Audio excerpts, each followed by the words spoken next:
Kumusta sa inyong lahat? Dito naman tayo sa vlog natin ngayong gabi sa Batang Quiapo Iipitin. Unang-una sa lahat, ito ay teaser video lamang para ma-update sa Batang Quiapo. Huwag kalimutan follow at subscribe ang channel. Salamat po. Ito nga si Beng ay dumalaw sa bahay nito at nakipagkwentuhan ito. Si Camille ay lumabas at nagmano siya ito, subalit ay nakakita siya ng sulat ito. At binigay kay Tess ito. Sinabi na may nakita ako sa kwarto isang sulat, kaya binigay ito at binasa. Si Chief Espinas ay pumunta sa selda at nagkaharap sila ni Marcelo at nag-usap ito dahil sa pagkain-ens binigay ito. At ayon ay sinabi nila tanggol at grupo nito mahirap yan si Chief Espinas.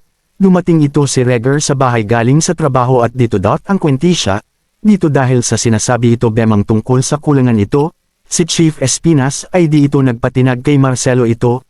Tuloy pa rin ang kwentuhan nila Tess at Beng ito. Sinabi nila ito na huwag tayo masyado magtiwala ito kay Marcelo. Sinabi ni Olga ang mangyayari ito sa anak niya, ay umalis na ito. Ito si Don Julio at Ramon ay gusto niya kuhanin sa si Ismael dahil kalaban ito. Ayon si Bubbles ay nagbigay na ng bahay kay Ebyang nito and si Chief Espinas ay tiningnan niya si Marcelo Macareg. Abangan bukas sa Batang Quiapo. Huwag kalimutan follow at subscribe ang channel. Salamat po.